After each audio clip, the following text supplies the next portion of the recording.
모기가 이제 창궐하고 있습니다. 이 모기 좀 퇴치할 수 있는 방법 아니면 모기한테 안 물리는 방법 뭐 이런 것들이 좀 있을까요? 이제 모기의 계절이 됐습니다.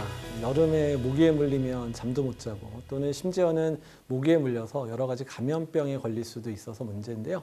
이제 국내에서 모기에 물려서 걸리는 감염병 가장 대표적인 거 일본내염 있고요.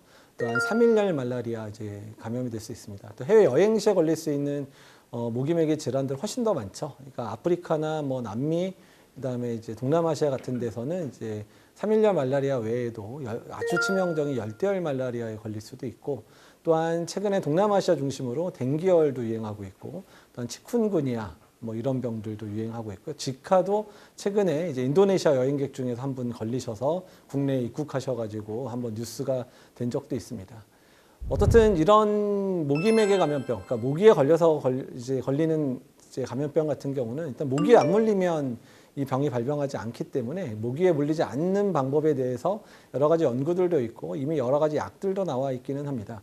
첫 번째로 모기에 물리지 않으려면 모기의 이제 생태에 대한 부분들에 대해서 이해가 필요한데요. 첫 번째 모기의 종류에 따라서 밤에 사람의 피를 주로 빨아먹는 모기가 있고요. 낮에 빨아먹는 모기들이 있습니다.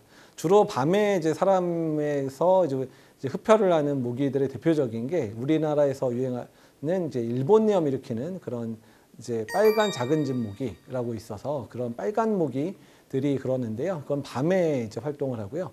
또한 말라리아 모기들도 대부분 밤에 이제 흡혈을 합니다. 당연히 이제 밤에 자기 전에 물리지 않게 노력을 많이 하셔야 되죠. 그래서 이제 모기향을 좀 많이 이제 피워놓으시기도 하고 또 요새 전자모기향도 피워놓으시기도 하는데 아마 최근에 느끼셨겠지만 전자모기향이든 모기향이든 틀어놔도 거의 다 물리시거든요. 그만큼이나 너무 많은 이제 집에서 이제 모기향을 쓰다 보니까 이런 살충제 계열의 모기향이 모기에서 이제 내성이 생기면서 잘 안 듣는 시대가 됐습니다. 이제 그러면 그 다음에 안 물리는 방법들은 뭐가 있냐면 이제 모기 기피제 같은 거를 뿌리는 건데요. 그러니까 시중에 모기 기피제 종류가 상당히 많습니다. 뭐 천연 모기향도 있고 그 다음에 이제 뭐 공인된 모기향이라고 해서 약품처럼 파는 모기향들도 있긴 있는데 WHO에서는 이제 그 공인된 모기향 에 대한 성분들을 몇 가지 정해서 얘기를 하고 있습니다. 대표적인 게 이제 보통 예전에 우리가 이제 살충제로 많이 썼던 DEET 성분이 들어있는 부분들, 그래서 이제 그 명칭이 들어가 있으면 저기 WHO 공인된 부분이고요. 그다음에 피카리딘 또는 우리나라 이카리딘이라고 들어간 성분도 이제 유통이 되고 있는데 이런 부분들도 공인된 성분이고요. 그다음에 뭐 IR353호라고 또 있긴 있는데 그 부분은 국내에 들어와 있지는 않습니다. 근데 그 외에 천연 모기향이 아예 효과가 없는 거는 아니지만 천연 모기향에 해당되는 많은 모기향들이 특정 모기에만 듣는다든지 아니면 모기의 향의 효과가 좀 떨어지는 부분들이 있어서 그런 부분들은 꼭 확인하시고 사용하셔야 될 것 같고요. 그래서 공인된 그러니까 이제 WHO 또한 FDA에서 승인돼 있는 이카리딘 또는 피카리딘 또는 DEET 성분을 사용하는 게 좋습니다.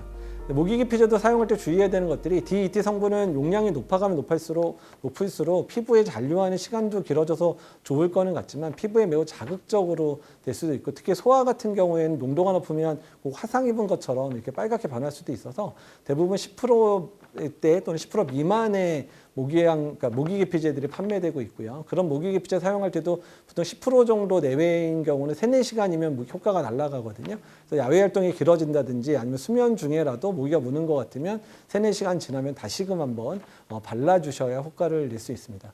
일단 모기 같은 경우에 아이들을 더 많이 물죠. 그 이유는 뭐냐면 모기가 이 사람이 이제 내뿜는 CO2, 그러니까 이산화탄소를 느끼면서 이산화탄소가 많은 쪽에 모기들이 몰리기 시작하거든요. 근데 아이들이 호흡수가 이제 어른들보다 훨씬 많잖아요. 그래서 배출하는 이산화탄소가 더 많다 보니까 아이들이 좀 더 많이 물리는 부분이 있습니다. 사실 근데 이거를 어떻게 막아가지고 할 수는 없는 방법이니까 아이들이 좀 더 많이 물릴 수 있다는 부분에 대해서는 이해를 하셔야 되고요. 모기가 이제 활동을 할 때는 날씨 온도와도 상당히 중요하거든요. 특히 더운 온도일수록 모기가 더 활동량이 늘어나고 그렇게 되기 때문에 흡혈량이 훨씬 늡니다. 그러니까 열대야일수록 모기에 물리는 경우가 더 많은데요. 근데 다만 온도가 낮아지면 낮아질수록 모기의 운동 자체도 더뎌지고 운동을 하려는 때 쓰이는 에너지가 줄어드니까 흡혈하려고 하는 수준 정도도 떨어집니다. 그래서 모기에 많이 물리거나 이제 그러는 경우는 아예 에어컨을 좀 세게 틀어놔서 온도를 좀 낮춰주시면 모기가 좀 덜 물 수도 있거든요. 이제 그런 방법들 쓰는 것도 좋은 방법이고요. 특히 아이들 같은 경우에 아까 많이 물린다 그랬잖아요. 그래서 좀 모기에 좀 많이 물리는 지역 있죠. 이제 농촌 지역이라든지 산에 가까운 지역이라든지 아니면 리조트라든지 뭐 캠핑을 간 것처럼 자연 속에서 활동을 하는 경우에는 아예 아이들용으로는 이제 퍼메트린이라 그래서 살충제가 발라져 있는 모기장을 판매합니다. 사실 외국 여행할 때도 이제 그렇게 모기장을 가져가시면 이제 그 모기장을 잘 해놓고 아이들을 그 안에서 자게 하면 아이들이 안 물릴 수도 있기 때문에 모기장을 활용하는 방법들도 상당히 좋을 것 같습니다.